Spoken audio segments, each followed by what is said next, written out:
बिस्मिल्लाहिर्रहमानिर्रहीम। सब देखने वाले एक मरतबा दुरूद पाक पढ़ अल्लाहुम्मा सल्ली अला सय्यिदिना मौलाना मुहम्मद व अला आले साहिब बारिक वसल्लम वसल्लु अलैहि। आपको टिप देनी है। वो टिप ये है कि टिप अगर आप पेपर में याद रखते हैं तो आपके लिए बहुत आसानी पैदा हो जाएगी। टिप ये है कि आर्टिकल 18 से लेकर 69 तक, आर्टिकल 18 से 69 तक जो भी आर्टिकल आ जाए, आपने बस ये क्या कहना है कि ये सब के सब रेलिवेंट है। 18 से 69 तक जो भी आर्टिकल आए, आपने क्या कहना है, ये रेलिवेंट है, ये अपने जहन में बिठा लेना है। मगर हर वो आर्टिकल जो 18 से 69 के दरमियान है, वो अपनी स्टोरी बता रहा है कि मैं कब रेलिवेंट हूँ। अगर ये वाली बातें पूरी हो रही हैं तो मैं रेलिवेंट हूँ, ये बातें पूरी नहीं हो रही तो मैं रेलिवेंट नहीं हूँ। वो स्टोरी आपने याद रखनी है। तो क्या अगर वो स्टोरी पूरी करता है वो आर्टिकल, तब वो रेलिवेंट है। तो अपने जहन में क्या बैठाएं, 18 से 69 तक जो है आर्टिकल ये सारे के सारे रेलिवेंट है, मगर अपनी अगर लवाजमात को पूरा कर रहे हों। हम अब पढ़ रहे हैं 54 तक। 54 के अंदर ये कहा गया, अगर किसी कोर्ट जो कंपिटेंट थी और उसने कोई फैसला दिया, लागैट में आपसे कहा कि कोर्ट, पिछली कोर्ट कंपिटेंट थी, उसने कोई डिक्री, आर्डर, जजमेंट, कोई फैसला दिया, तो क्या वो रेलिवेंट है? आप कहेंगे रेलिवेंट है। फिर पूछ सकता है कि अगर वो कोर्ट कंपिटेंट थी, उसने कोई डिक्री वगैरह आर्डर पास किया, तो क्या वो नए आने वाले ट्रायल को और नए आने वाले सूट को बार कर सकता है? आप कहेंगे बार कर देगा। बस दो बातें कि वो रेलिवेंट होगा, कोर्ट अगर कंपिटेंट थी, रेलिवेंट था, और वो आने वाले जो नया सूट होगा, नया ट्रायल होगा, उसको बार कर देगा। आपसे पूछ अगला है 55 कि अगर कोई कोर्ट किसी मामले के मुतालिक कोई हतमी फैसला दे, ठीक है, और वो फैसला जर्नल तौर पर दे, किसी से कोई हक छीन ले, किसी को कोई हक दे दे, किसी पे कोई हुक्म लागू कर दे, किसी से हुक्म को टाल दे, ठीक है, तो वो सारे के सारे रेलिवेंट होते हैं। आप कहेंगे रेलिवेंट है। किसी से हक छीन ले, हक किसी को दे दे, किसी पे हुक्म डाल दे, किसी पे हुक्म छीन ले, किसी को इंटाइटल्ड कर दे, किसी को अनइंटाइटल्ड कर दे, वो सारे के सारे रेलिवेंट होते हैं। अब यहाँ पे आपसे कोई नुक्ता पूछ सकता है कि क्या जिस वक्त कोर्ट उसको किसी चीज़ का हुक्म, किसी कोई राइट उसको दे रही थी, किसी चीज़ का उसको हक दे रही थी, इंटाइटल्ड कर रही थी, तो उस वक्त हम क्या तसव्वुर करेंगे, क्या डीम करेंगे? तो आप कहेंगे जिस वक्त कोर्ट ने उसको इंटाइटल किया, तो हम ये तसव्वुर करेंगे कि वो शख्स उस वक्त इंटाइटल्ड था तो उसको इंटाइटल्ड किया, हकदार था तो उसको हक दिया। फिर इसका उल्ट पूछेगा कि अगर किसी ने, कोर्ट ने किसी को हक छीन लिया, तो हम क्या डीम करेंगे? आप कहेंगे क्योंकि उस वक्त जिस टाइम कोर्ट ने उससे वो हक छीना, तो वो शख्स उस वक्त उस चीज़ के लिए इंटाइटल्ड नहीं था, वो उसको हकदार नहीं था, तो कोर्ट ने उसका हक छीन लिया। 56 है, वो कहता है कि अगर कोई मामला पब्लिक मैटर हो, ठीक, पब्लिक मैटर मामला हो, तो वो मामला जो है, और वो मामला 55 आर्टिकल ने बयान ना किया हो, पब्लिक मैटर हो, 55 आर्टिकल ने बयान ना किया हो, वो मामला, वो हुक्म, वो डिग्री अवामी नोयत की हो, पब्लिक मैटर हो, तो वो रेलिवेंट है। 55 ने उसको बयान नहीं किया, पब्लिक मैटर है, तो वो रेलिवेंट है। मगर आपको यहाँ पे एक पूछ सकता है कि एक शख्स सवाल बना के देगा, एक शख्स ने अपनी कमर्शियल जदाद को अपनी जदाद को कमर्शियल साबित करने के लिए ये कहा कि मेरी जदाद कमर्शियल है, उसके डॉक्यूमेंट भी आगे पेश कर दिए, लोगों की गवाहियाँ भी पेश कर दी, तो क्या उनकी बुनियाद पे कोर्ट उसको पक्का साबित समझ लेगी और आगे कोई मजीद कार्रवाई नहीं करेगी? तो आप कहेंगे कोर्ट कार्रवाई कर सकती है कि तुम जो कहते हो कि मेरी जदाद जो है कमर्शियल है, तो कोर्ट उसके साथ जो इर्द गिर्द अटैच जदादें हैं, उनको उसके बारे के अंदर प्रूफ ले सकती है कि तुम बताओ तुम्हारी कमर्शियल है या नहीं। तो यहाँ पे क्या 56 में कहा, जो 55 के तहत जो वाक़या बयान नहीं हुआ, और वो वाक़या अगर पब्लिक मैटर है, तो वो रेलिवेंट है, और कोर्ट उस रेलिवेंट मामले के बारे के अंदर एविडेंस ले सकती है, सबूत ले सकती है। आगे है 57 पढ़ लिया। 57 कहा कि जो अभी तक 54 से 56 तक जो अभी तक हमने पढ़ा है, वो कहता है कि ये जो कोर्ट ने डिक्री, आर्डर, जजमेंट जो पास किया 54 से 56 तक, ये कब रेलिवेंट होंगे? आप कहेंगे सिर्फ दो मामलों में रेलिवेंट होंगे, या तो वो फैक्ट इन इशू हो या वो रेलिवेंट हो। 54 से 56 तक कोर्ट ने जितनी भी डिक्री, आर्डर, जजमेंट पास किए, वो तब रेलिवेंट होंगे, या तो वो फैक्ट इन इशू हो या रेलिवेंट फैक्ट हो। आगे है हमारे पास 58, अगर कोई शख्स के फ्रॉड और collusion in obtaining the judgment और इनकम्पिटेंसी ऑफ कोर्ट में बी प्रूव्ड। इसमें यह कहा गया, अगर कोई किसी शख्स ने कोई आर्डर, कोई जजमेंट, कोई डिक्री फ्रॉड के ज़रिए से, जबर के ज़रिए से हासिल की, या कोर्ट कम्पिटेंट नहीं थी उसको देने की, कोर्ट अथॉरिटी नहीं रखती थी कि उसको डिक्री को या उस जजमेंट को पास करे, उस ऑर्डर को पास करे, क्या हम उसको प्रूफ कर सकते हैं, उसको चैलेंज कर सकते हैं? हाँ कर सकते हैं। तो उसको प्रूफ करना रेलिवेंट होगा, तो हम उसको प्रूफ कर सकते हैं। आगे है 59, बड़ा अहम है, एक्सपर्ट ओपिनियन। आपसे पूछ सकता है कि एक्सपर्ट ओपिनियन किसको कहते हैं? क्या हर शख्स का नजरिया एक्सपर्ट ओपिनियन होगा? आप कहेंगे नहीं। लागेटे पूछेगा हर शख्स का नजरिया एक्सपर्ट ओपिनियन होता? कहेंगे नहीं। वो एक्सपर्ट ओपिनियन कब है? जब या तो फॉरेन लॉ के मुतालिक हो, गैर मुल्की कानून के मुतालिक कोई नजरिया दे, या वो साइंस के मुतालिक नजरिया दे, कोई आर्ट्स के मुतालिक नजरिया दे, या किसी की आइडेंटिटी ऑफ हैंड राइटिंग, उसकी लिखाई के मुतालिक कोई नजरिया दे, या फिंगरप्रिंट के मुतालिक नजरिया दे। तो ये वाले जो नजरिए होंगे किसी स्किल्ड पर्सन के, बहुत माहिर शख्स के, या तो वो बाहर मुल्क के कानून के मुतालिक नजरिया हो, साइंस हो, आर्ट्स हो, फिंगरप्रिंट के मुतालिक हो, हैंड राइटिंग के मुतालिक हो, और वो शख्स एक्सपर्ट हो, तो उसका नजरिया माना जाएगा रेलिवेंट होगा। जबकि वो तीसरा शख्स है, मिसाल के तौर पर इस एक दरवाजे से, घर के दरवाजे से एक उंगली का निशान पाया गया, तो जो फिंगरप्रिंट एक्सपर्ट है उसके सामने जब लेके गए कि देखो ये चेक करो इस मुलजिम का है या नहीं, तो जब उसने चेक किया उसने कहा ये इसी का है, तो देखो वो फिंगरप्रिंट एक्सपर्ट जो है वो तो वाकई पे मौजूद नहीं था। फिर हम उसकी बात क्यों मान रहे हैं? क्यों? कि वो एक्सपर्ट है, उसकी बात जो है वो रेलिवेंट है। मगर LLB के अंदर हम जाके उसको पढ़ेंगे कि हाँ कोर्ट बाउंड नहीं है कि एक्सपर्ट ओपिनियन की बुनियाद को माने, वो उसको रिजेक्ट भी कर सकते हैं। मगर लॉ एक्ट के अंदर आप क्या कहेंगे कि एक्सपर्ट ओपिनियन का जो एक्सपर्ट ओपिनियन जो होता है, कोई माहिर शख्स का जो नज़रिया होता है, वो रेलिवेंट होता है। अब है 60, उसमें यह कहा गया कि अगर कोई बात रेलिवेंट नहीं थी मगर वो बात एक्सपर्ट ओपिनियन को या तो स्ट्रॉन्ग कर दे, साबित कर दे, या एक्सपर्ट ओपिनियन के खिलाफ चली जाए, इनकंसिस्टेंट हो, तो वो रेलिवेंट बन जाती है।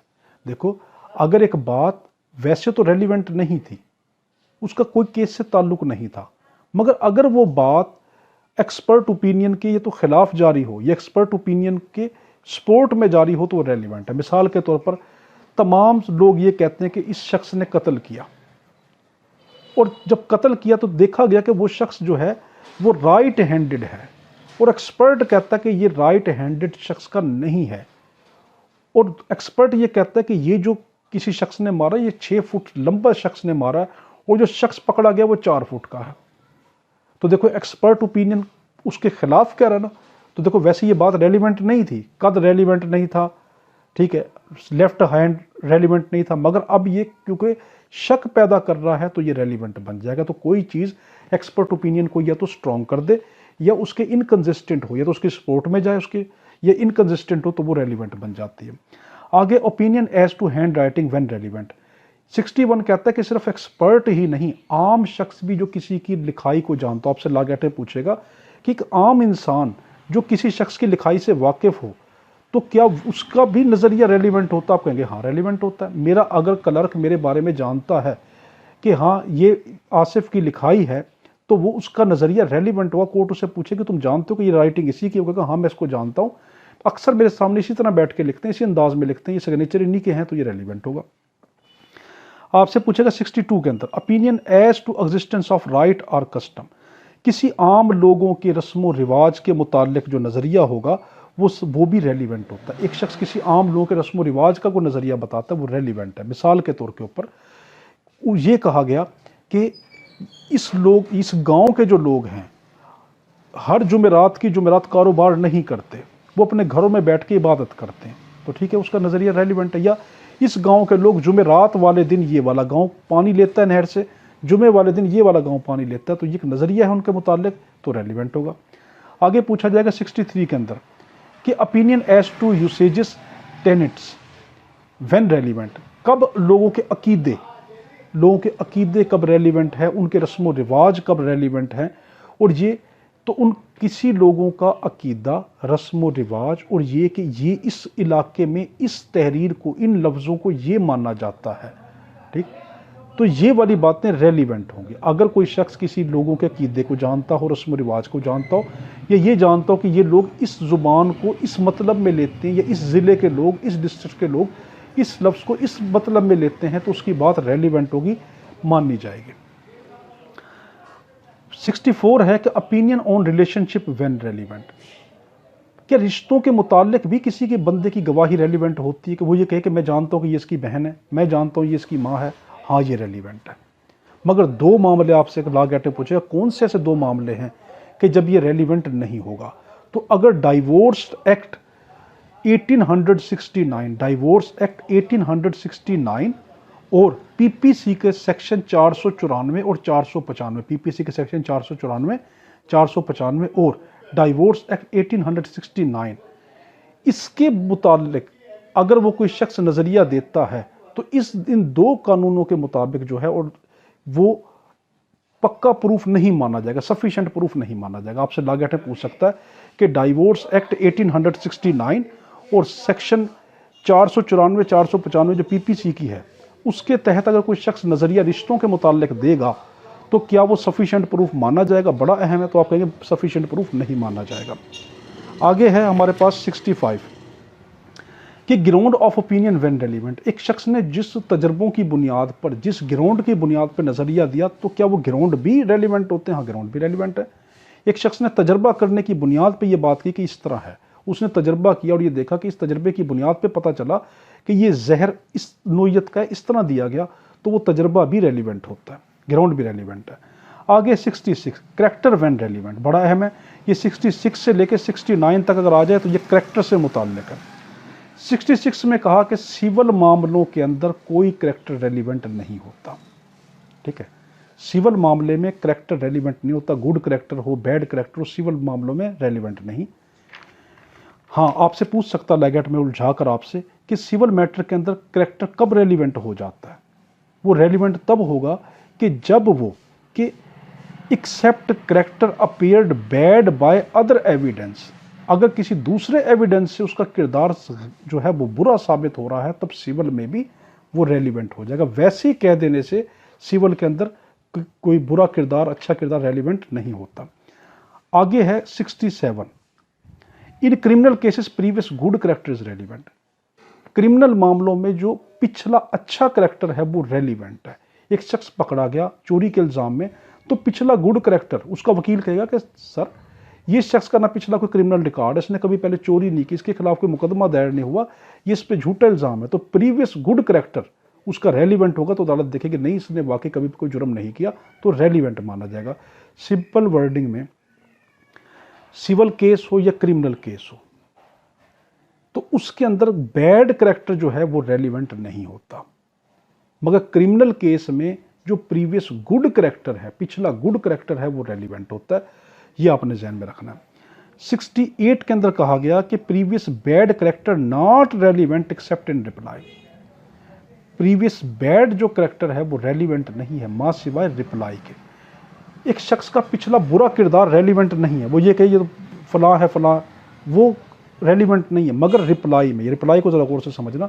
मिसाल के तौर के ऊपर मैं पकड़ा जाता हूँ चोरी के इल्ज़ाम के अंदर और मुझे कहा गया कि ये चोर है, मेरा वकील ये कहता जा रहा है और मैं ये कहता जा रहा हूँ कि मैं तो नेक हूँ, मस्जिद का इमाम हूँ, मैं तो फलां हूँ, मैं हज ज़कातें की हुई, ये फलां किया हुआ, मैंने कभी ऐसा किया ही नहीं। अब मेरे जवाब में मुखालिफ वकील इन रिप्लाई में कह सकता है कि नहीं, इसके खिलाफ ये वाला मुकदमा था, इसके खिलाफ ये वाला मामला था, इसने यहाँ पे भी चोरी की, यहाँ पे भी इसने धोखे दिए। ये सारे के सारे फिर इन रिप्लाई के अंदर रेलिवेंट हो जाते हैं, वैसे रेलिवेंट नहीं होते। अब है हमारे पास यहाँ पर कि करैक्टर एज अफेक्टिंग डैमेजेस, कि हर्जाना के दावा देते वक्त एक जो चीज़ होती है कि वो रेलिवेंट होती है या नहीं होती। हाँ, अगर कोई अदालत किसी शख्स के ऊपर जो कोई जुर्माना, डैमेजेस का, पैसों से रिलेटेड कोई उस पर जुर्माना ऐड करना चाहती है, तो तब उसका करैक्टर रेलिवेंट होगा। मिसाल के तौर के ऊपर कोर्ट ये देखेगी कि इस शख्स ये इससे हर्जाना मांग रहा है, डैमेजेस का इसने दावा किया है, तो कोर्ट देखेगी कि ये चीज़ तो नहीं कि ये हर शख्स के ऊपर इस तरह करता हो, क्या पता इसका पेशा ही ये हो कि लोगों को जानबूझ के केस में इन्वॉल्व करता है और फिर उनसे जो है ये डैमेजेस लेता है, हर्जाने लेता रहता है। तो कोर्ट उसको देखेगी, उसका पिछला करैक्टर रेलिवेंट माना जाएगा, देखा जाएगा। अब है हमारे पास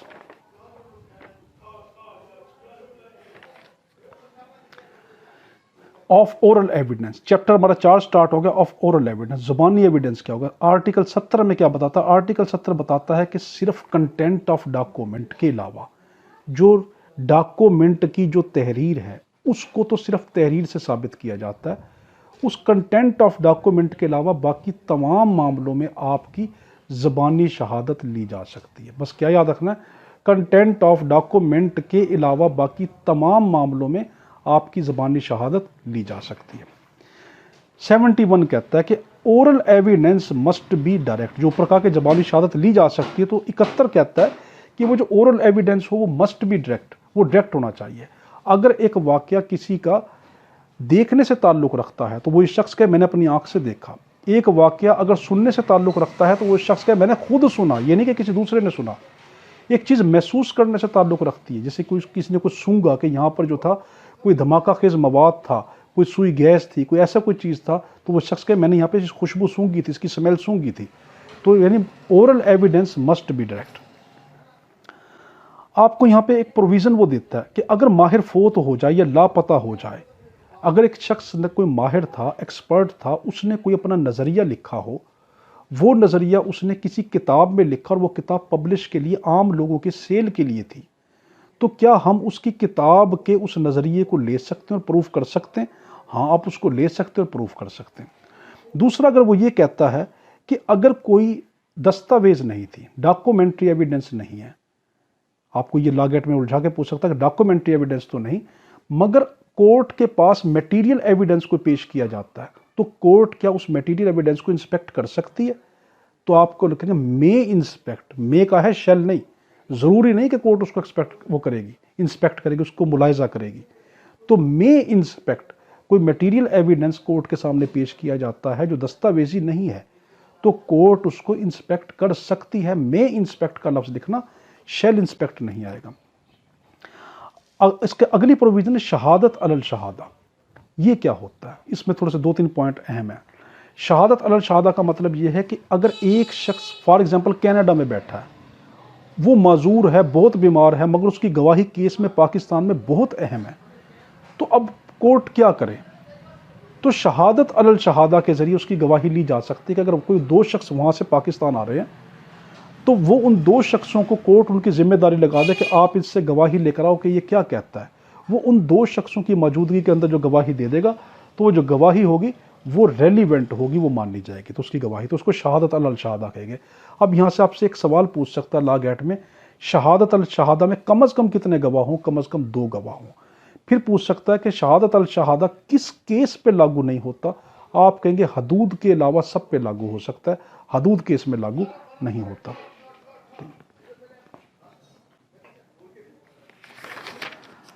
आगे हमारा 5वां चैप्टर शुरू हो जाता है जो है ऑफ डॉक्यूमेंट्री एविडेंस। ये है article 72।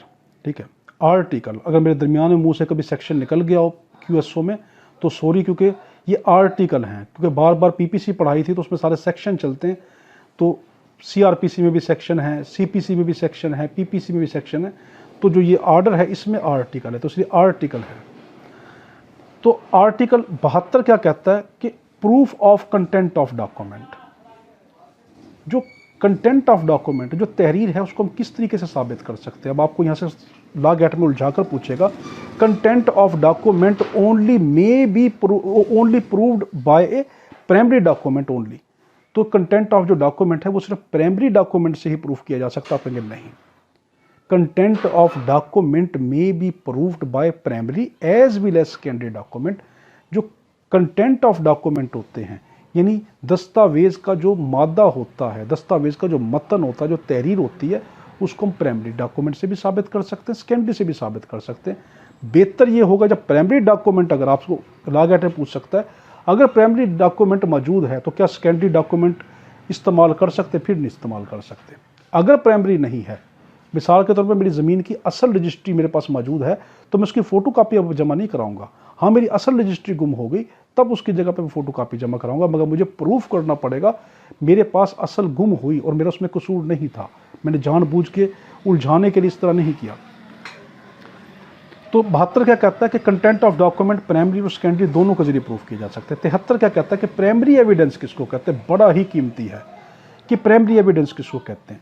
Document itself is called a primary evidence, जो डॉक्यूमेंट खुद होता है वो प्राइमरी एविडेंस कहलाता है। अब इसमें एक्सप्लेनेशन देता है कि डॉक्यूमेंट इन सेवरल पार्ट, क्या वो प्राइमरी एविडेंस होंगे? हाँ, कोई ऐसे डॉक्यूमेंट जो सेवरल पार्ट में हो। मेरी अगर कोई तहरीर है, दस्तावेज है, वो 5-6 सफ़ों पे लिखी है, सेवरल पार्ट में लिखी है, तो वो सब के सब प्राइमरी एविडेंस कहलाएंगे। फिर आपसे पूछ सकता है कि जो काउंटर पार्ट के अंदर बने हो, ठीक है, जो काउंटर पार्ट के अंदर बने हो तो वो क्या होगा? तो आपके जो काउंटर पार्ट में बने हो वो भी प्राइमरी डॉक्यूमेंट होंगे। अगला आपसे अगली एक्सप्लेनेशन है कि अगर जो एक अमल से कोई चीज तैयार की गई हो, a number of document are all made by one uniform process, गौर से सुने, number of document all are made by one uniform process as in the case of printing, lithography, photography, each is a primary document. Primary evidence हर वो चीज के जो एक ही uniform process से बनी हो, वो प्रिंटेड के जरिए से, लिथोग्राफी के जरिए से और फोटोग्राफी के जरिए से बनी। लिथोग्राफी क्या होती है, ये हम LLB में जाके पढ़ेंगे कि ये क्या होती है, कि जिस तरह पहले सांचे बनाए जाते थे, उसके अंदर क्या नाम है, बैनर वगैरह बनाए जाते थे वो, क्योंकि लॉ गेट में सिर्फ वो चीज़ पढ़ा रहे जो आपका जहन उलझाए ना, सिर्फ टू दी पॉइंट आपको बताएं ताकि आपका जहन फ्रेश भी रहे और आपको सिर्फ टू दी पॉइंट याद रहे। तो प्राइमरी एविडेंस किसको कहते हैं? जो डॉक्यूमेंट खुद इटसेल्फ जो होता है, अपने आप जो डॉक्यूमेंट होता है, जो असल रजिस्ट्री, वो खुद इटसेल्फ प्राइमरी डॉक्यूमेंट। फिर उसके अलावा जो यूनिफॉर्म प्रोसेस के जरिए से बनाया गया हो, ठीक है, वो यूनिफॉर्म प्रोसेस के जरिए से, प्रिंटेड के जरिए से, लिथोग्राफी के जरिए से, फोटोग्राफी के जरिए से बनाया, वो सारे के सारे क्या है, वो प्राइमरी डॉक्यूमेंट। फिर जो काउंटर पार्ट के अंदर हो वो भी प्राइमरी डॉक्यूमेंट होते हैं। आगे सेकेंडरी डॉक्यूमेंट 74 कहता है सेकेंडरी डॉक्यूमेंट किसको कहते हैं? सेकेंडरी डॉक्यूमेंट कहेंगे पहला है सर्टिफाइड कॉपी, कि असल की जो नकल होती है और उसकी सर्टिफिकेट साथ लगाकर, जिसको हस्ब ज़ाब्ता कहते हैं, वो कॉपी यानी सर्टिफाइड कॉपी जो होती है ये सेकेंडरी एविडेंस होगी। फिर है copy made from original by mechanical process. Mechanical process याद रखना, मैकेनिकल प्रोसेस वो है यूनिफॉर्म प्रोसेस, ये है मैकेनिकल प्रोसेस। फर्क याद रखना, अगर मैकेनिकल प्रोसेस आएगा तो आपका मतलब है ये सेकेंडरी एविडेंस है। यूनिफॉर्म प्रोसेस आ रहा है तो वो हमारे पास क्या है, वो है प्राइमरी एविडेंस। तो मैकेनिकल प्रोसेस का सिंपल वर्ड है जो फोटो कॉपी की जो मशीनें होती हैं, मैकेनिकल प्रोसेस है। तो सर्टिफाइड कॉपी क्या होती है? Secondary evidence. फोटो कॉपी की जो होती है मैकेनिकल प्रोसेस, सेकेंडरी एविडेंस। जो किसी ओरिजिनल की कंपेयर करके, मवाजना करके बनाई जाती है, मेरी इस किताब को हू बहु इस तरह लिखा जाए, इसको देखकर, तो ये भी सेकेंडरी कॉपी कहलाएगी, सेकेंडरी एविडेंस कहलाएगी। काउंटर पार्ट जो होंगे, अब यहाँ पे एक लफ्ज याद रखना, counterpart as against the party who did not execute them. ये लफ्ज याद रखना कि काउंटर पार्ट जो पार्टी एग्जीक्यूट ना करे तो सेकेंडरी एविडेंस, अगर उसको एग्जीक्यूट कर दे तो प्राइमरी एविडेंस। देखो, counterpart of document as against the party who did not execute them. Counterpart वो पार्टी जो एग्जीक्यूट ना करे, ठीक है, जो लागू ना करे, एग्जीक्यूट ना करे, तो क्या होगा, सेकेंडरी एविडेंस। अगर यही काउंटर पार्ट आपको उलझा कर दे देगा, यही काउंटर पार्ट अगर पार्टी जो है एग्जीक्यूट करे तो प्राइमरी एविडेंस होगा उसके लिए। आगे है कि ओरल एविडेंस।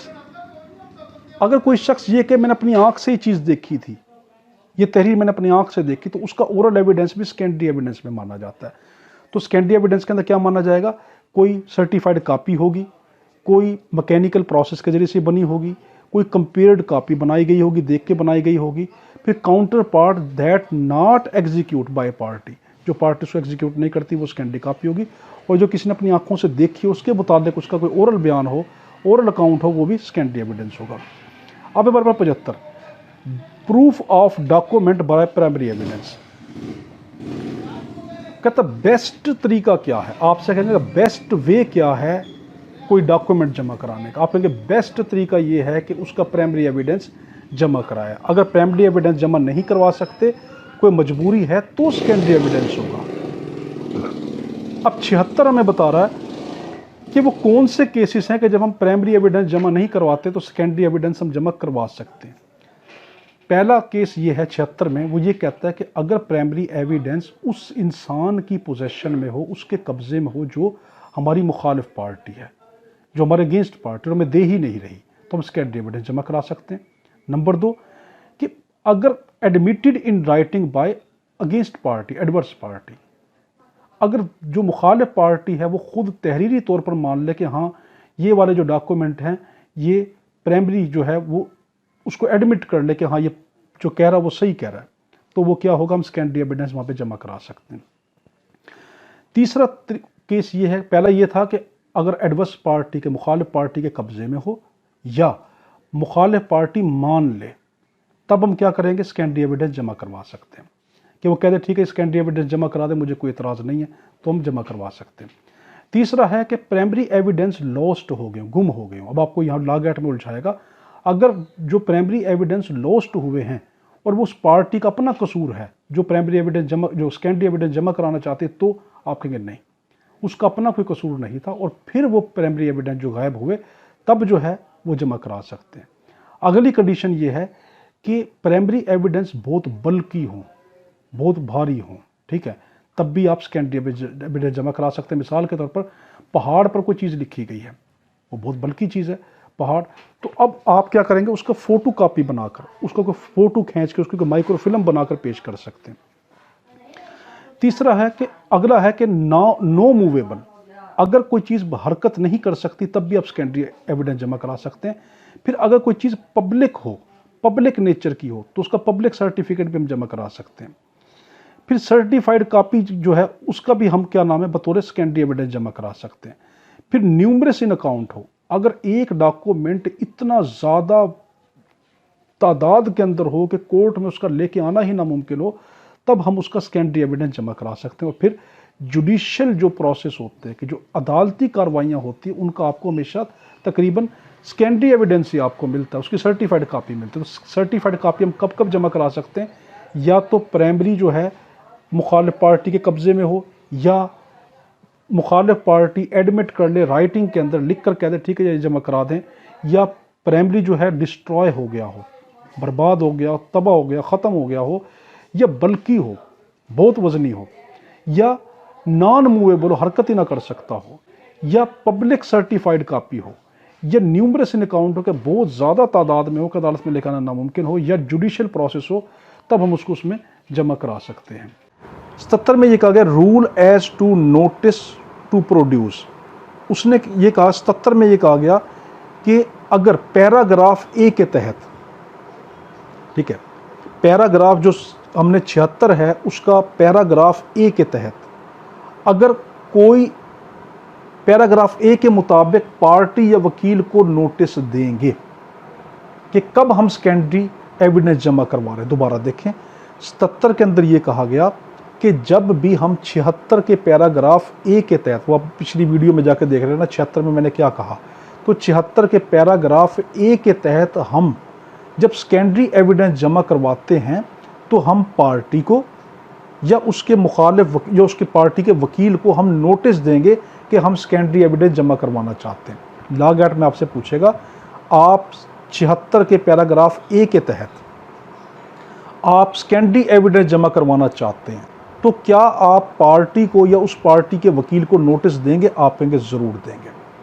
अब इस 77 के अंदर आपको एक और लॉ एक्ट में पूछेगा कि नोटिस देने की कब ज़रूरत नहीं। याद रखना, जब भी हम सेकेंडरी एविडेंस जमा कराते हैं तो हमें दूसरी पार्टी को नोटिस देना पड़ता है, या तो उस पार्टी को या उसके वकील को। अब यहाँ पे 77 के अंदर एक और नीचे को और बात कर देगी, नोटिस देने की कहाँ कहाँ ज़रूरत नहीं होती। तो आप लॉ एक्ट में क्या कहेंगे, इन जगह पे नोटिस देने की ज़रूरत नहीं होती। पहला, दस्तावेज़ खुद नोटिस हो, ऐसा दस्तावेज़, ऐसा डॉक्यूमेंट जो हमने अदालत में पेश करना, जिसका सेकेंडरी एविडेंस पेश करना है, वो खुद ब खुद एक नोटिस हो, तो हमें नोटिस देने की ज़रूरत ही नहीं है। या जब मुखालिफ अपोजिट पार्टी जानती हो कि इसे जो है ये डॉक्यूमेंट पेश करने हैं, तब हमें नोटिस देने की ज़रूरत नहीं है। तो पहला क्या, या तो वो दस्तावेज़, वो डॉक्यूमेंट खुद नोटिस हो, या मुखालिफ पार्टी ये जानती हो कि मुझे इसकी जो है डॉक्यूमेंट पेश करने, तब भी नोटिस देने की ज़रूरत नहीं है।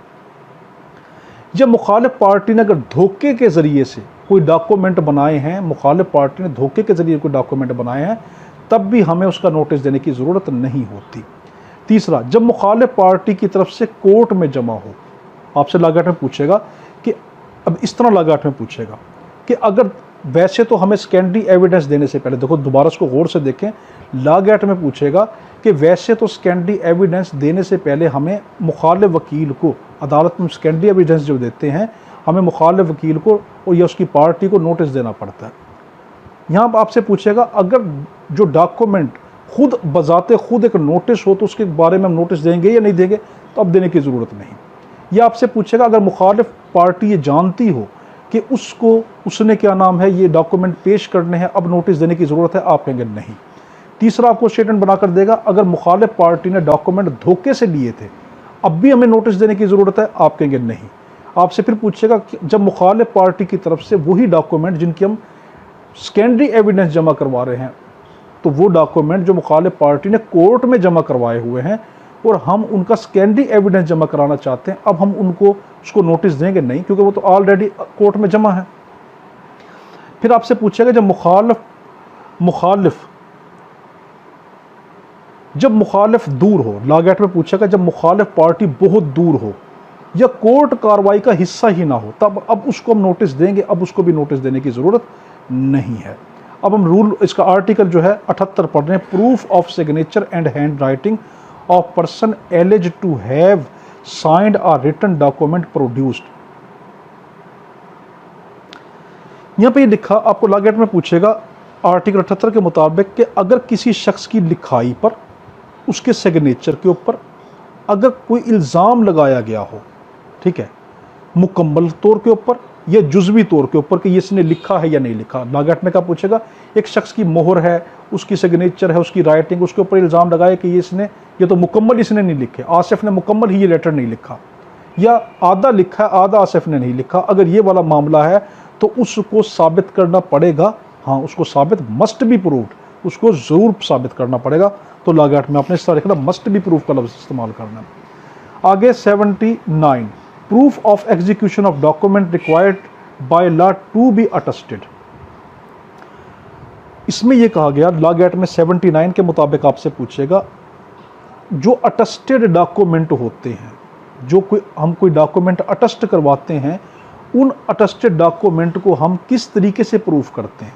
तो अटेस्टेड दस्तावेज को दो गवाहान जो जिंदा हों और कोर्ट के अंडर में भी आते हों, उनके ज़रिए से हम उसको प्रूफ करवाते हैं कि proof of execution of document required by law to be attested. क्या ऐसे डॉक्यूमेंट जिनको अटेस्ट होना ज़रूरी था, अगर हम उनको प्रूफ करना चाहें तो कैसे करवाएंगे, तो हम उन दो बंदों के ज़रिए प्रूफ करवाएंगे कि जो जिंदा हों और कोर्ट के ताबे भी हों। अब है हमारे पास इसी में 79 में आपको लागत में एक चीज़ पूछेगा, अगर वक्त ना हो, अगर नहीं वक्त कर, अगर वसीयत ना हो, ठीक है, तो लागत में क्या पूछेगा, वसीयत ना हो और रजिस्ट्रेशन एक्ट 1908 से रजिस्टर्ड हो, तब बुलाने की ज़रूरत है या नहीं। नहीं, देखो लागत में क्या पूछेगा, अटेस्टेड डॉक्यूमेंट जो होने ज़रूरी थे, अब उसको तस्दीक करने के लिए, उसका प्रूफ निकालने के लिए अदालत कैसे अदालत में जाते हैं, तो वो अदालत में क्या करेगा, वो दो जिंदा शख्स को बुलाएगी कि आप इसको प्रूफ करें। दूसरा आपसे पूछेगा अगर वसीयत नहीं है, विल नहीं है, ठीक है, तो फिर अदालत जो है, और वो रजिस्ट्रेशन एक्ट 1908 के जरिए रजिस्टर्ड डॉक्यूमेंट है, तब अब प्रूफ करने की ज़रूरत है, आप कहेंगे बिल्कुल भी नहीं। आपसे लागत में अब हम रूल 80 पढ़ रहे हैं, 80 पढ़ रहे हैं, उसमें यह कहा गया कि proof where no attesting witness found.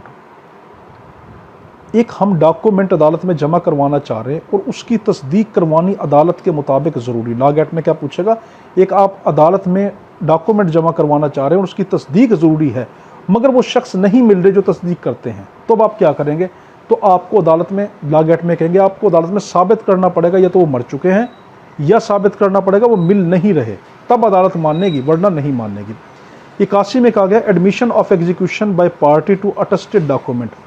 अगर मुसद्दिक़ का दस्तावेज़ कि फरीक का इकबाल काफ़ी होगा कि उसकी तकमील उसने की। 81 के अंदर देखो ये कहा गया कि जिस शख्स ने अटेस्टेड डॉक्यूमेंट अटेस्ट किया था, वो अदालत के अंदर आके ये कह दे कि हाँ मैंने अटेस्ट किया था, उसका कह देना काफ़ी, यहाँ कह देना काफ़ी है। देखो जिस शख्स ने अटेस्ट किया था, लागत में पूछा इसने अटेस्ट किया था, उसका अदालत में जाके कह देना मैंने अटेस्ट किया था, काफ़ी, आप कहेंगे काफ़ी।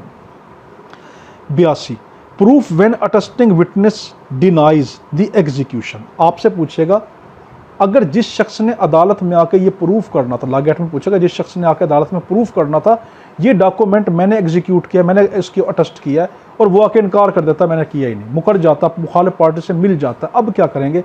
तो अब आप कहेंगे हम इसको दूसरे ज़राए के ज़रिए प्रूफ करेंगे। 83 में proof of document not required by law to be attested, ऐसे डॉक्यूमेंट जिनकी ज़रूरत नहीं है कि उनको अटेस्ट करवाया जाए। लॉ गेट में पूछेगा कुछ ऐसे डॉक्यूमेंट है जिनकी अटेस्टेशन कानून रिक्वायर्ड नहीं करता, कानून को ज़रूरत नहीं कि उनको अटेस्ट करवाया जाए। अब उनको आप कैसे साबित करेंगे? तो आप किस तरह साबित करेंगे? जिस तरह वो डॉक्यूमेंट जो अटेस्ट नहीं होते, जिस तरह उनको साबित किया जाता है, इनको भी ऐसे ही साबित किया जाएगा। तो ऐसे डॉक्यूमेंट जिनकी ज़रूरत अदालत को नहीं है कि इनको अटेस्ट करवा के लाओ, मगर उनको आप मुकदमे में जमा करवा रहे हैं और आपको ज़रूरत पड़ रही है कि ये वाले अदालत को आप इसको प्रूफ ये दें कि हाँ ये डॉक्यूमेंट हैं, ये ओरिजिनल हैं, ये असल हैं, या ये डॉक्यूमेंट इसके अंदर असर रखते हैं, तो आप कैसे इसको प्रूफ करेंगे? क्योंकि अदालत को तो ज़रूरत ही नहीं कि उनको अटेस्ट करवाएं। तो आप इनको उस तरीके से प्रूफ करेंगे जिस तरीके से एक नॉन अटेस्टेड डॉक्यूमेंट को प्रूफ किया जाता है। 84 में कंपेरिजन ऑफ सिग्नेचर राइटिंग और सील विद अदर एडमिटेड और प्रूव डॉक्यूमेंट, एक शख्स की मोहर लॉ गेट में पूछेगा 84 के तहत, आर्टिकल 84 के तहत पूछेगा, एक शख्स की स्टैंप है, उसका दस्तखत है या उसकी कोई तहरीर है, उसको अदालत किस तरीके से प्रूफ करती है? आप कहेंगे या तो उस लिखाई के ज़रिए से प्रूफ की जाती है कि जो उसकी लिखाई प्रूफ हो चुकी कि ये इसी की है। मिसाल के तौर के ऊपर मेरी एक लिखाई है, ये मेरी ये लिखाई है, ठीक है, तो ये मैं क्या कहता हूँ कि इसमें मैं ये कहता हूँ अपनी लिखाई के अंदर कि ये डायरी मैंने लिखी, अपनी लिखाई मैं मान गया कि मैंने लिखी, या हैंड राइटिंग एक्सपर्ट ने प्रूफ कर दिया कि ये आसिफ की लिखी हुई डायरी है। अब एक ख़त मिला, मैं उस ख़त को कहता हूँ ये ख़त मेरा नहीं है। देखो डायरी पे मैं माना हुआ हूँ कि ये मेरी है, उस पर मैं नहीं मान रहा कि वो मेरा है। अब अदालत कैसे प्रूफ करेगी उसको? तो अदालत क्या करेगी? उस ख़त को उठाएगी, मैं जिससे ये माना हुआ हूँ, एडमिटेड मेरा फैक्ट है, इसके ज़रिए मुआजना करेगी, ये मिलती जुलती है, तो अदालत मान लेगी। या हैंड राइटिंग एक्सपर्ट कह दे कि जो ये डायरी आसिफ की ये लिखी है ना, ये आसिफ की लिखी हुई है, ठीक है, तो ये ख़त मुझे ला के दिखाओ, मैं भी देखता हूँ कि ये आसिफ का लिखा है या नहीं। तो इस तरीके से तो हैंड राइटिंग कैसे जो है वो कंपेयर की जाती है? या तो उस लिखाई से कंपेयर की जाती है जो शख्स ने लिखी हुई हो, ठीक है, और हैंड राइटिंग एक्सपर्ट ने कहा ये इसी की लिखाई है, या मैंने खुद मान लिया कि ये डायरी मेरी थी, और फिर कोर्ट क्या करेगी? तूने माना था ना कि ये डायरी तेरी थी, अब इसी डायरी से मैं कंपेयर करके देख रही हूँ ये ख़त तेरा है या नहीं, तो जो मैंने माना था उसके ज़रिए कंपेयर कर देगी। अब है हमारे पास, आपसे इसी 84 में लॉ गेट में पूछ सकता है, कोर्ट मौजूदा शख्स को जिसके आसिफ मैं नहीं मान रहा कि ये लिखाई मेरी नहीं है, तो कोर्ट मुझे हुक्म जारी कर सकती है कि मेरे सामने लिखो। लॉ गेट में पूछेगा एक शख्स नहीं मान रहा कि ये राइटिंग मेरी नहीं है, तो कोर्ट उसको हुक्म दे सकती है, हाँ आसिफ को कोर्ट हुक्म दे सकती है कि तुम मुझे मेरे सामने लिखो, ये तुम तहरीर लिखो, मैं अभी तुम्हारी इस तहरीर को उठवा के कंपेयर करवाती हूँ। अब आपसे लॉ गेट में पूछेगा जो रूल, जो आर्टिकल 84 है, बड़ा अहम है ये वाली बात कि आर्टिकल 84 जो है ये तरमीम के साथ जो है, नेसेसरी मॉडिफिकेशन के साथ ये फिंगरप्रिंट पे अप्लाई होता है। आप कहेंगे हाँ बड़ा कीमती। देखो लॉ गेट के अंदर पूछेगा 84 वैसे तो मोहर के बारे में है, स्टैम्प के बारे में, लिखाई के बारे में, दस्तखत के बारे में, मगर क्या 84 वाला रूल फिंगरप्रिंट पे भी अप्लाई होता है? आप कहेंगे फिंगरप्रिंट पे भी अप्लाई होगा, कि उसको भी हम इस तरीके से कंपेयर करेंगे। कैसे? या तो बंदा मान ले कि ये फिंगरप्रिंट मेरे हैं, या हैंड जो फिंगरप्रिंट एक्सपर्ट कह दे कि ये फिंगरप्रिंट इसके, तो उसके ज़रिए कंपेयर करके हम मानेंगे। 85 पब्लिक डॉक्यूमेंट किसको कहते हैं? सबसे अहम याद आप रखना कि पब्लिक डॉक्यूमेंट ये वाली चीज़ें होती हैं। पहला क्या चीज़ है? एक्ट और रिकॉर्ड ऑफ एक्ट। एक्ट आपसे लॉ गेट में पूछेगा क्या ये पब्लिक डॉक्यूमेंट है? एक्ट है। रिकॉर्ड ऑफ एक्ट है, किस चीज़ का? ऑफ सुवेरियन अथॉरिटी, सुवेरियन अथॉरिटी का ये पब्लिक डॉक्यूमेंट है। आप कहेंगे हाँ। वो आपसे पूछेगा कि एक्ट या रिकॉर्ड ऑफ एक्ट है of official body and tribunals, आप कहेंगे ये भी पब्लिक डॉक्यूमेंट है। आपसे कहेगा एक्ट या रिकॉर्ड ऑफ एक्ट है पब्लिक ऑफिसर का, या लेजिस्लेटिव का, या जुडिशियल का, या एग्जीक्यूटिव का, of any part of Pakistan और ऑफ ए फॉरेन कंट्री, या बाहर के मुल्कों का, कि ये वाला सारा का सारा पब्लिक ऑफिसर का, लेजिस्लेटिव का, जुडिशियल का, एग्जीक्यूटिव का, ये एक्ट या रिकॉर्ड ऑफ एक्ट ये पब्लिक डॉक्यूमेंट। आप कहेगा हाँ। एक और चीज़ आपसे इजाफी पूछ सकता है, जो निकाहनामा होता है क्या वो पब्लिक डॉक्यूमेंट होता है? आप कहेंगे निकाहनामा पब्लिक डॉक्यूमेंट होता है। ठीक, तो निकाहनामा क्या होगा? पब्लिक डॉक्यूमेंट होता है। क्यों? उसको आप निकलवा सकते हैं। पब्लिक रिकॉर्ड कीप्ड इन पाकिस्तान, ठीक है, public record keeped in Pakistan of private document. किसी आपसे पूछ सकता है कि जो पब्लिक रिकॉर्ड है किसी प्राइवेट डॉक्यूमेंट का मगर पाकिस्तान में रखा, पब्लिक रिकॉर्ड है किसी प्राइवेट डॉक्यूमेंट का मगर पाकिस्तान में रखा, आप कहेंगे ये भी पब्लिक डॉक्यूमेंट होता है। आपसे पूछ सकता है कि document forming part of the record of judicial proceeding, किसी अदालती कार्रवाई का कोई रिकॉर्ड है तो आप कहेंगे वो भी पब्लिक डॉक्यूमेंट है। फिर आपसे पूछ सकता है कि document required to be maintained by public servant, आपसे कहेगा कि ऐसा रिकॉर्ड जो कोई पब्लिक सर्वेंट अपने पास रखता है वो पब्लिक डॉक्यूमेंट होता है, कहेंगे पब्लिक डॉक्यूमेंट है। फिर रजिस्टर्ड डॉक्यूमेंट, आपसे पूछ सकता है registered document the execution whereof is not dispute, ऐसा रजिस्टर्ड डॉक्यूमेंट जिसके बारे के अंदर पार्टियां आपस में झगड़ा नहीं करती, डिस्प्यूटेड नहीं है। आपसे लागत ने पूछेगा ऐसा रजिस्टर्ड डॉक्यूमेंट जिसके बारे में पार्टियां झगड़ा नहीं कर रही, मुत्तफिक हैं, तो वो भी क्या होगा? पब्लिक डॉक्यूमेंट होगा। अब 86 के अंदर क्या आएगा कि प्राइवेट डॉक्यूमेंट किसको कहते हैं? प्राइवेट डॉक्यूमेंट कहेंगे जो 85 में जो डॉक्यूमेंट कहेंगे ना, इसके अलावा जो बाकी हैं वो सारे के सारे क्या है? वो प्राइवेट डॉक्यूमेंट होते हैं। प्राइवेट डॉक्यूमेंट किसको कहते हैं? जैसे मेरा अपने कोई डायरी लिखी हुई है, मैंने किसी पे ख़त लिख दिया, मैंने कोई नोट्स लिखे, ये क्या चीज़ है? ये प्राइवेट डॉक्यूमेंट। इसके अलावा जो सरकारी दस्तावेज होते हैं वो पब्लिक डॉक्यूमेंट होते हैं, जो पीछे 85 में बताया।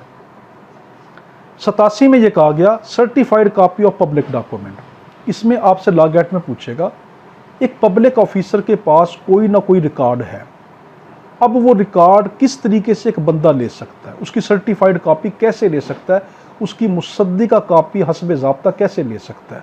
आप कहेंगे उसको पब्लिक ऑफिसर को वो एक प्रिस्क्राइब्ड जो लॉ ने फीस जमा करवाई हुई है, फीस लागू की हुई है, वो फीस जमा करवाएगा। अब वो पब्लिक ऑफिसर क्या करेगा? उसकी नकल देकर उसके नीचे सर्टिफिकेट के नीचे लिखेगा, उसकी रूट के नीचे लिखेगा कि ये जो मैं निकाल कर दे रहा हूँ ये असल की ओरिजिनल नकल है, ये असल का जो है वो सर्टिफाइड कॉपी है। तो क्या आप उसको फीस जमा कराएंगे पब्लिक ऑफिसर को, वो उसकी नकल निकाल लेगा, उस नकल के नीचे क्या सर्टिफिकेट बना कर देगा कि ये जो मैं निकाल के दे रहा हूँ नकल, ये ओरिजिनल के मुताबिक असल की बिल्कुल करेक्ट है, उसके नीचे अपने दस्तखत भी करेगा और साइन भी करेगा। 88 proof of document by production of certified copy. अब जो आपने सर्टिफाइड कॉपी लेकर आए हैं इसका फ़ायदा क्या होगा? 88 में ये कि जब सर्टिफाइड कॉपी लेकर आए, ये क्या फ़ायदा है? ये असल के मतन को, असल की पूरे डॉक्यूमेंट को ये प्रूफ करेगी। जो आप सर्टिफाइड कॉपी लेकर आए ये क्या करती है? ये उसके मतन को, जो असल के मतन को प्रूफ करती है। आखिरी है हमारा आज इसके लिए जो हमने छोड़ गए थे 89, उसमें ये कहा गया कि proof of other public document, दूसरे पब्लिक डॉक्यूमेंट को हम किस तरीके से प्रूफ करते हैं। यहाँ पे ये है कि एक्ट, आर्डर, आपसे लागत ने पूछा कि जो एक्ट होता है, आर्डर होता है, ये नोटिफिकेशन होता है सूबाई हुकूमत का या वफाकी हुकूमत का, उसको आप किस तरह प्रूफ करते हैं? आप कहेंगे उसको हम उसके हेड ऑफिसर के सर्टिफाइड कॉपी के ज़रिए से प्रूफ करते हैं। फिर लागत में पूछेगा जो कानून साज इदारे की कोई ना कोई राइटिंग होती है, उनकी पब्लिकेशन होती है, उसको हम किसके ज़रिए से प्रूफ करते हैं? आप कहेंगे उसकी जो पब्लिश्ड जर्नल्स जो होते हैं, जो जर्नल जो निकालते हैं, जो रिसाले निकालते हैं पब्लिश्ड, उसके ज़रिए हम प्रूफ करेंगे। फिर आपसे पूछेगा जो एग्जीक्यूशन है, act of execution proceeding of legislation of a foreign country, बाहर के मुल्कों की कोई एग्जीक्यूटिव है या लेजिस्लेटिव कोई प्रोसीडिंग है, इसको आप किस तरह करेंगे? उसको भी आप क्या कहेंगे? पब्लिश जो उनके जर्नल होते हैं, तो उस जो जर्नल होता है उसके ज़रिए से, यानी पब्लिश जो उनका रिसाला होता है बैरूनी मुल्कों का, उसके ज़रिए उसको प्रूफ करेंगे। फिर आपसे लॉ एक्ट में पूछेगा जो म्यूनसिपल बॉडी होती है इन पाकिस्तान, ठीक है, उसके आप किस तरीके से प्रूफ करेंगे? जो म्यूनसिपल बॉडी के कोई ना कोई डॉक्यूमेंट होता है उसको किस तरीके से प्रूफ करेंगे कि उस लीगल कीपर का सर्टिफिकेट आ जाए, वो ये कह दे कि हाँ ये इस तरह है, तो प्रूफ हो जाएगा। और आखिरी है कि दूसरे ममालिक के पब्लिक दस्तावेज किस तरह प्रूफ होते हैं? दूसरे ममालिक के जो पब्लिक जो डॉक्यूमेंट होते हैं उसको आप कैसे प्रूफ करेंगे? उसको प्रूफ करेंगे उसके लीगल कीपर के कोई तहरीर के ज़रिए से, या पाकिस्तान कौंसल ने उसको सर्टिफाइड किया हो, या नोटरी पब्लिक ने, या किसी डिप्लोमेट ने उसका सर्टिफिकेट दिया हो कि ये सही है, तो प्रूफ होगा। अच्छा, अब हम देख रहे हैं कि आर्टिकल 90 से लेकर आर्टिकल जो 101 तक है वो सारा है presumption as to document. Document के हिसाब से डॉक्यूमेंट को लेकर जो कोर्ट है वो क्या मानेगी, क्या तसव्वुर करेगी, क्या सोचेगी। ठीक है, 90 आर्टिकल से लेकर, अब ये जहन में याद रखें, 90 आर्टिकल से लेकर आर्टिकल 95 तक, 90 से 95 तक जितने आर्टिकल हैं यहाँ पे शेल का लफ्ज़ इस्तेमाल होगा कि कोर्ट ज़रूर मानेगी। 90 से 95 तक शेल, और आगे है जो 99 वाला आर्टिकल है, 90 से 95 और 99 में शेल का लफ्ज़ है, बाकी में मे का है। तो 90 में क्या कहती है कोर्ट, क्या कहती है कि presumption as to genuineness of certified copy, जो सर्टिफाइड कॉपी होंगी कोर्ट उसको शेल ज़रूर मानेगी कि वो जेन्युइन है। 90 का बताता है जो सर्टिफाइड कॉपी है कोर्ट उसको जेन्युइन मान लेगी। 91 का कहता है कि presumption as to document produced as record of evidence, जो रिकॉर्ड, तमाम जो रिकॉर्ड कोर्ट के सामने पेश किए जाएंगे, ठीक है, तो वो अगर वो तमाम लवाजमात पूरे करके पेश किए गए हैं तो कोर्ट क्या मानेगी, शेल के तौर पर उनको जेन्युइन मान लेगी। 92 के अंदर ये कहा गया कि दस्तावेज़ की निस्बत, जो कानून दस्तावेज़ की सेहत की निस्बत क्यास जो कि कानून के तहत रखे गए हों उसे जेन्युइन मानेगी। कि कोर्ट क्या करेगी कि presumption as to the genuineness of document kept under any law, किसी कानून के तहत अगर कोई डॉक्यूमेंट किसी जगह पे रखा गया था, कीप्ट किया गया था, तो कोर्ट 92 के तहत भी शेल के तौर पर उसको जेन्युइन, उसको असल मानेगी, यानी उसको सही मानेगी। उसके बाद है कि 93 प्रिजम्पशन एज टू मैप और plan made by authority of government, अगर कोई नक्शे, कोई प्लान वगैरह गवर्नमेंट के अंडर में हो तो कोर्ट शेल के साथ है, अगर गवर्नमेंट के अंडर में ना हो तो मे के साथ। तो अगर गवर्नमेंट की अथॉरिटी के अंदर कोई नक्शे, कोई प्लान वगैरह बनाए हैं तो कोर्ट उनको प्रिजम्पशन क्या करेगी कि उनको दुरुस्त मानेगी, जेन्युइन मानेगी। 94 है कि presumption as to collection of law and report of decision, अदालती जो फैसले होंगे कोर्ट उसको भी शेल के साथ, ठीक है, शेल के साथ जेन्युइन मानेगी। 95 presumption as to power of attorney, जो पावर ऑफ अटॉर्नी, हर तरह के मुख्तियार नामे अगर किसी नोटरी पब्लिक के ज़रिए से तस्दीक किए गए हों, ठीक है, यानी लीगल अथॉरिटी के ज़रिए से तस्दीक किए गए हों, कोर्ट के ज़रिए तस्दीक किए गए हों, मजिस्ट्रेट के ज़रिए, पाकिस्तान कौंसल के ज़रिए से या वाइस कौंसल के ज़रिए से, तो कोर्ट शेल के साथ प्रिज्यूम करेगी कि ये जेन्युइन है। अब 96 में मे के साथ शुरू हो जाता है presumption as to certified copy of foreign judicial record, जो गैर मुल्की जुडिशियल रिकॉर्ड की जो सर्टिफाइड कॉपी है तो कोर्ट उसको मे के साथ जेन्युइन मानती है, कि मान सकती, उसको जेन्युइन मान सकती कोर्ट। ठीक, 97 के अंदर ये कहा कि आपको कि presumption as to book, map और चार्ट, कि जो प्रिजम्पशन जो है बुक, मैप, चार्ट वगैरह, इसको भी मे के साथ। देखो ऊपर जो था 93 में और 97 में फ़र्क है। 93 में जो मैप और प्लान वगैरह थे वो क्या थे, गवर्नमेंट के अंडर में थे। यहाँ पर है मैप और चार्ट वगैरह, बुक वगैरह जो गवर्नमेंट के अंडर में नहीं है, मगर हाँ वो पब्लिश किए गए हो, पब्लिश एक्ट के जरिए पब्लिश किए गए हो, तो उनको भी कोर्ट क्या करेगी, मे के तौर के ऊपर क्या करेगी, उसको मान लेगी। आगे है 98 presumption as to telegraphic message.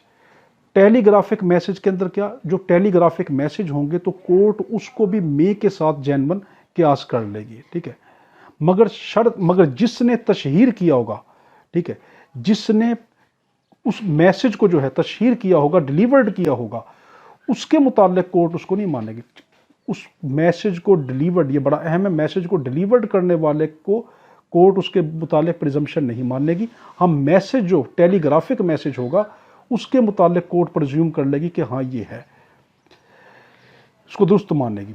99 है presumption as to due execution of document not produced, कि अगर कोई डॉक्यूमेंट कोर्ट के पास जो लाया गया वो बाज़ाब्ता तस्दीक और मोहर के बाद लाया गया तो कोर्ट क्या कहेगी कि हाँ ये उसको एग्जीक्यूट कर लेगी, उसको क्या करेगी, उसको प्रिजम्पशन के तौर पर उसको मान लेगी कि ये जेन्युइन है, परफेक्ट उसको मान लेगी। 100 में है presumption as to document 30 year old, अगर कोई डॉक्यूमेंट 30 साल पुराना है तो मे के साथ कोर्ट क्या करेगी, उस डॉक्यूमेंट को जेन्युइन मान लेगी।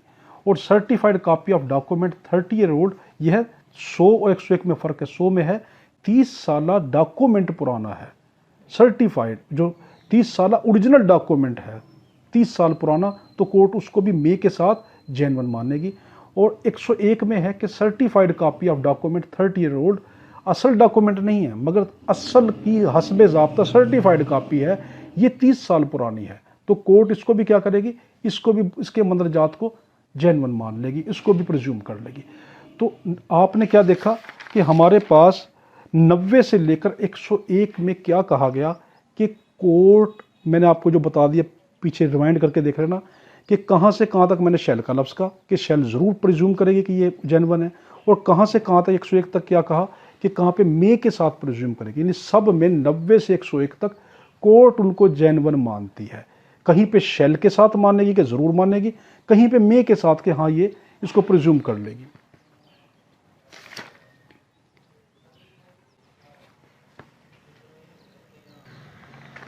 अच्छा, अब हम देख रहे हैं कि चैप्टर नंबर 6 शुरू हो गया, of the exclusion of oral by documentary evidence, कि हम यहाँ पे ये कर रहे हैं कि जो डॉक्यूमेंट्री एविडेंस है कि of the exclusion of oral by documentary evidence, के हम डॉक्यूमेंट्री एविडेंस देंगे, ओरल नहीं देंगे। 102 के अंदर ये कहा गया कि evidence of term of contract grant and other disposition of property reduce to form of document. इसमें यह कहा गया कि अगर कोई ग्रांट हो, चार्टर हो, कोई प्रॉपर्टी का लेन देन हो और वो सब का सब अगर तहरीर के ज़रिए किया गया है तो हम उसका सबूत तहरीर के ज़रिए ही देंगे। यानी क्या कहा गया कि अगर तहरीरी मवाद से कोई चीज़ साबित है तो उसको साबित जुटलाने के लिए तहरीरी मवाद ही देंगे, ज़बानी नहीं दिया जा सकता। आगे है कि इस तहरीर को साबित करना ज़रूरी नहीं जिसके तहत वो मुकर्रर हुआ था। यानी सिंपल वर्डिंग के अंदर यहाँ पे ये कहा गया कि अगर कोई चीज़ डॉक्यूमेंट्री एविडेंस के ज़रिए से लिखी जाती है, मिसाल के तौर पर ज़मीनों के जितने लेन देन होते हैं, कागजात जितने रिटर्न होते हैं, वो तमाम मामलात जो रिटर्न कैटेगरी के अंदर आते हैं उसको साबित करना या उसको झुटलाना हम रिटर्न के ज़रिए करेंगे, ओरल के ज़रिए नहीं करेंगे। अब है हमारे पास यहाँ पर कि exclusion of evidence of oral agreement, वो ज़बानी गवाही जो तहरीर के ख़िलाफ़ हो कबूल नहीं होगी।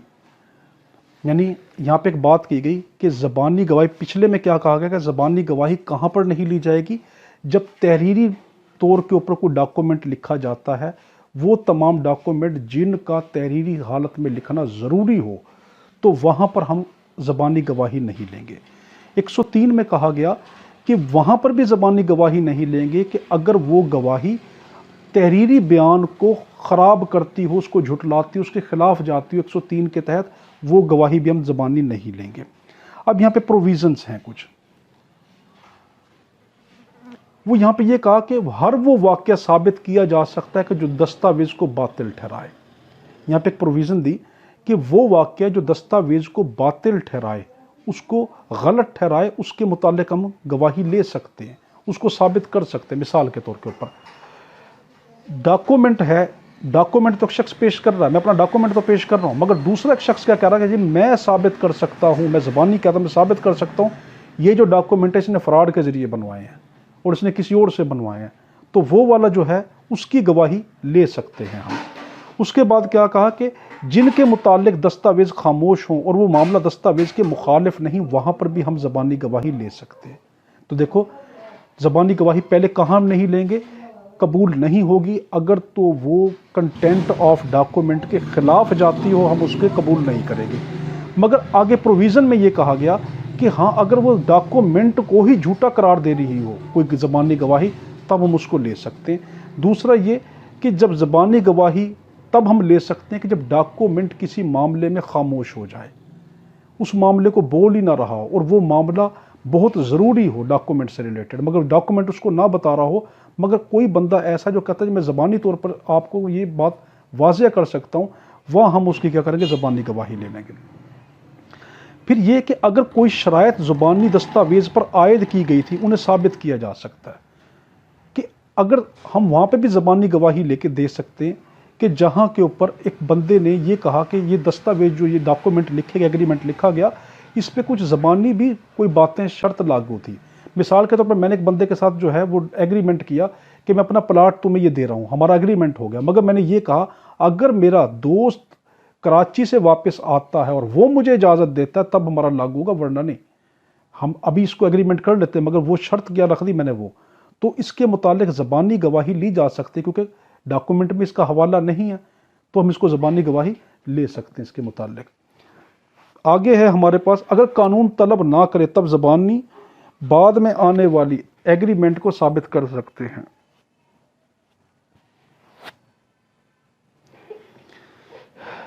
यानी सिंपल वर्डिंग के अंदर वो रस्म रिवाज जो मुआहदे में दर्ज ना हो, वो रस्म रिवाज जो मुआहदे के अंदर दर्ज ना हो, मगर वो उन रस्म रिवाज का उस मुआहदे से कोई ताल्लुक हो, मगर मुआहदे में वो दर्ज ना हो, एग्रीमेंट में दर्ज ना हो, उसको भी हम ज़बानी के ज़रिए उसकी गवाही ली जा सकती है। अब यहाँ पर ये है 104, 103 हो गया, 104 ये कहता है कि अगर एक ज़ुबान, ठीक है, exclusion of evidence against application of document to existing fact, बड़ा अहम 104, उसमें यह कहा गया कि अगर कोई एग्रीमेंट की लैंग्वेज साफ हो, उसको पढ़ने से फौरी समझ आ रहा हो उसका मकसद क्या है, तो हम उसकी अब उसमें से दूसरे मतलब ढूंढना नहीं शुरू कर देंगे। जो मतलब एग्रीमेंट में लिखा है उसका मतलब वो ही लेंगे। मिसाल के तौर के ऊपर मैंने लिखा भावलपुर के अंदर मॉडल टाउन बी के अंदर मकान नंबर 530 बी जो है ये मैं बेच रहा हूँ, तो अब उसका मकसद ये नहीं कि नहीं जी इसका मकसद कुछ और लेंगे, 530 का मकसद कुछ और बन जाता है फला, नहीं। जो एग्रीमेंट में लिखा जुबान अगर वाज़ेह है तो हम उसका मतलब वो ही लेंगे। इसमें ये कहा गया 105 में ये कहा गया कि अगर जुबान का मतलब वाज़ेह नहीं तब हम क्या करेंगे, फिर उसके मुतालिक हम वजाहत ले सकते हैं। मिसाल के तौर के ऊपर मैं ये कहता हूं कि मेरा भावलपुर में घर है, मैं आपको बेच दूंगा। अब वो बंदा जिस टाइम जाता है, जब एग्रीमेंट हमारा हो चुका कि भावलपुर में आपका घर बेच दूंगा, जब वो घर जाता है तो मेरा घर जो है वो नूरपुर नौरंगे में है, जो भावलपुर के अंदर तो आता है मगर भावलपुर से के शहर से बहुत दूर है।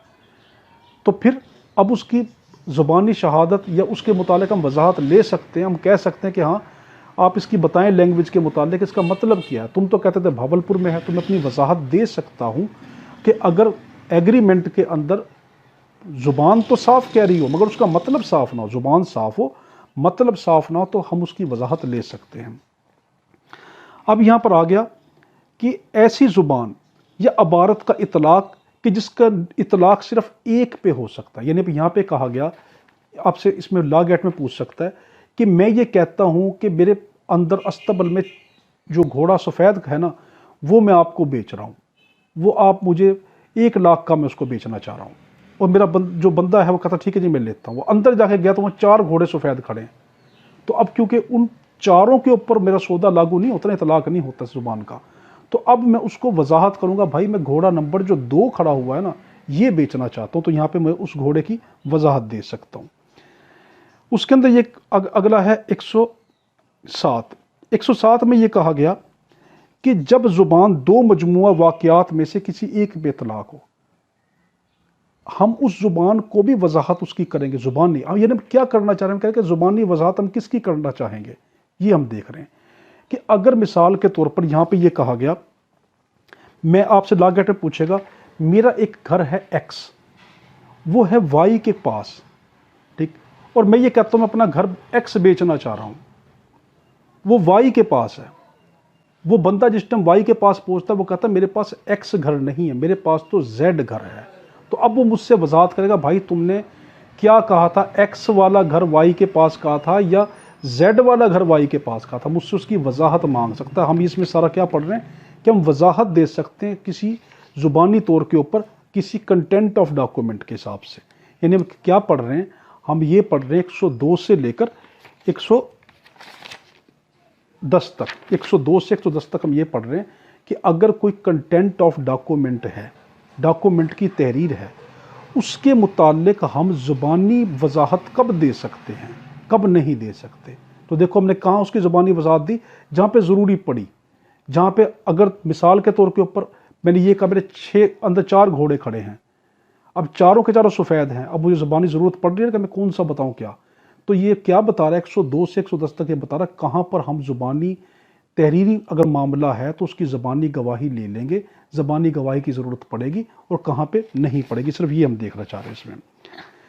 एक तो 107 हमने देख लिया। अब है 108, evidence as to meaning of illegible character, जो हरूफ पढ़े ना जा सकते हो, मुखफ़फ़ हों या जो टर्मिनोलॉजी हो, उनकी भी हम वजाहत मांग सकते हैं। देखो ऐसा एग्रीमेंट जो कि एक ऐसी वर्डिंग में लिखा है, टर्मिनोलॉजी में लिखा है, तो हम उसकी ज़ुबानी उसकी वजाहत ले सकते हैं, उसकी एक्सप्लेनेशन मांग सकते हैं। हम 102 से 110 तक ये पढ़ रहे हैं कि कोई ऐसा एग्रीमेंट जो है तो एग्रीमेंट, उस एग्रीमेंट की हम क्या ज़ुबानी वजाहत ले सकते हैं, कहाँ ले सकते कहाँ नहीं ले सकते, ये पढ़ रहे हैं। तो हम यहाँ पे क्या देख रहे हैं कि अगर कोई चीज़ टर्मिनोलॉजी में लिखी है, मैं ये कहता हूँ मैंने बैक्टीरिया की जो है वो कल्चरिंग की है, तो वो मैं कल्चरिंग बेचना चाहता हूँ। अब वो बंदा ये पूछे कल्चरिंग होती क्या है? कल्चर तो वैसे तो कहते हैं सकाफत को, सकाफती को, अपने बैक्टीरिया की क्या सकाफती की, तो कल्चर का मतलब क्या है? मैंने उसको एक अलग तरीके से ट्रेट बना के उसको जो है वो मैंने उसकी एक अलग ट्रेटिंग की हुई है। ठीक है, ये इसको मैं बताऊंगा मैंने ये बैक्टीरिया लिए, मैंने इनके साथ क्या तजर्बा किया और मैंने उसके क्या एक अलग नमूना इसका तैयार किया, इसको मैं क्या कहता हूँ, ये मैंने कल्चरिंग तैयार की उसकी। 109 क्या कहता है कि who may give evidence of agreement varying term of document, कि जो डॉक्यूमेंट की टर्म को तब्दील कर दे। मिसाल के तौर पे ऊपर मैंने एग्रीमेंट में लिखा कि हाँ, मैंने एक दोस्त से एग्रीमेंट किया कि तुम्हारा मेरा एग्रीमेंट है, एग्रीमेंट ये है कि तुम अपना ये जो मोबाइल है ये तुम मुझे बेचोगे और मैं तुम्हें इसके मुतालिक इसके पैसे तुम्हें दे दूंगा, जब तुम मेरे मोबाइल अपना मेरे पास भेजोगे मैं तुम्हें पैसे दे दूंगा। हमने एग्रीमेंट में लिख लिया। जाते जाते मैंने ये कहा कि यार मेरे पास पैसे क्या पता अगर ना हो तो तुम इस तरह कर सकते हो कि तुम मुझे मोबाइल भेज दो और मैं 3 महीने के अंदर किसी भी टाइम तुम्हें पैसे दे दूंगा। देखो इस 3 महीने का जिक्र एग्रीमेंट में नहीं आया, तो आपसे लॉ गेटर पूछ सकता है कि अगर कोई एक ऐसा एग्रीमेंट होता है कि जिसके अंदर मुद्दत का जिक्र ना दिया हो, कोई टर्म का जिक्र ना दिया हो, तो क्या हम उसकी वजाहत ज़ुबानी मांग सकते हैं? हाँ। तो मेरा कोई दूसरा दोस्त आके गवाही दे सकता है कि जी मैं गवाह हूँ, एग्रीमेंट में इन्होंने ये कहा था तुम जैसे मुझे मोबाइल दोगे तो मैं तुम्हें पैसे दे दूंगा, मगर एग्रीमेंट के बाद उसने ये कहा था ये मेरे पास अगर पैसे ना हुए तो उस दोस्त ने ये कहा था ठीक है तुम 3 महीने के अंदर मुझे दे सकते हो। तो यानी वो चीज़ें जिनका एग्रीमेंट में जिक्र नहीं है, एग्रीमेंट खामोश है, तो उन मामलात के अंदर हम जो गवाहियाँ ले रहे हैं हम उसको देख रहे हैं। मैं बार बार आपको क्यों वजाहत कर रहा हूँ, क्योंकि अक्सर स्टूडेंट जो है इस वाले 102 से 110 के दरमियान उलझ जाते हैं। वो कहते हैं इसका मतलब क्या है? तो इसका मतलब ये कि जो एग्रीमेंट है उस एग्रीमेंट के मुताबिक हम कोई ज़बानी गवाही, ज़बानी कोई वजाहत, ज़बानी कोई शहादत ले सकते हैं। कहाँ ले सकते, कहाँ नहीं ले सकते, किस हद तक ले सकते, किस हद तक नहीं ले सकते, वो जो ज़बानी वजाहत होगी। 110 है किस 110 ये कहता है कि ये जो हमने अभी तक पढ़ा है, ठीक, ये सारा का सारा जो हमने जो इस्तशना पढ़ी है अहकामात की, ये कानून वरासत को मुतासर नहीं करेंगे। 110 ये कहता है कि जो कानून वरासत है, सक्सेशन एक्ट 1925 को मुतासर नहीं करेंगे। तो आज हमने 110 तक देखा। इसकी एक वीडियो और मैं इसी के अंदर इसको कोशिश करना चाह रहा था, मगर अब रह गए 15 मिनट। उस 15 मिनट के अंदर अब मैं 110 से लेकर 166 तक का करवाता हूँ और वो सारी बहुत अहम है। अगर वो करवाता हूँ इसी वीडियो के अंदर, जल्दी जल्दी करवाता हूँ, ये नाइंसाफ़ी हो जाएगी। तो कोशिश तो हमारी यही है कि हम आपको एक वीडियो में ज़्यादा से ज़्यादा सेक्शन दें, मगर भाई ये लॉ गेट है, हमने खेलना नहीं अपने मुस्तकबिल के साथ। 5 चांस हैं, ज़ाया नहीं करने। एक वीडियो ज़्यादा भी देख लेंगे, 2 वीडियो ज़्यादा देख लेंगे तो कुछ ऐसा नहीं होगा। तो अपने जहन को ये बनाकर देखें, मैं जितना देख रहा हूँ क्या मुझे उतना कंसेप्ट क्लियर हो रहा है या नहीं हो रहा। ठीक, अगर किसी स्टूडेंट को कोई कंसेप्ट क्लियर नहीं हो रहा तो हमारा नंबर है 0343 551309, 0343 551309। इस पे मैसेज करके आप जो है हमसे पूछ सकते हैं। इसका व्हाट्सअप भी बना हुआ है, उसको व्हाट्सअप पे भी आप हमसे पूछ सकते हैं। हमारा मकसद सिर्फ ये है कि आपको हम फ्री सहूलत दें उन स्टूडेंट को कि जो लॉ कर रहे हैं, जो वकालत कर रहे हैं, क्योंकि वकालत की फीसें इतनी महंगी हैं, किताबें इतनी महंगी हैं और एक बंदे की ज़िंदगी उस पर निसार प्रोफेशनल डिग्री है। तो कोशिश यही करते हैं आपको टू दी पॉइंट पढ़ाएं। हमने लॉ गेट को बड़ी डिटेल में लेके जाना था, मगर फिर हमने देखा नहीं, लॉ गेट को डिटेल में लेके जाते हैं, अब पीछे दिन कुछ नहीं रहे। तो अब आपको टू दी पॉइंट पढ़ना। LLB को आप जो पढ़ेंगे ना, तब आपको एहसास होगा कि LLB के क्या है। आप उसके पिछले हमारे LLB के जो लेक्चर रिकॉर्डेड है उसको देखें। हमने LLB को बहुत डिटेल में पढ़ना है। लॉ गेट को उतनी डिटेल में तो ज़रूर पढ़ेंगे कि जिसकी वजह से आपका कंसेप्ट क्लियर हो और आप पास हो जाएं। इंशाल्लाह हमारी कोशिश यही है, आप पहली अटेम्प्ट के अंदर क्लियर हो जाएं। हम आपको सिंपल वर्डिंग में पढ़ा रहे हैं, तो एक इसकी वीडियो लास्ट जो है वो कल इंशाल्लाह हो जाएगी। दुआ में याद रखना। अल्लाहुम्मा सल्ली अला सय्यिदिना मौलाना मुहम्मद व अला आलिहि व सल्लम। अल्लाह हाफिज़।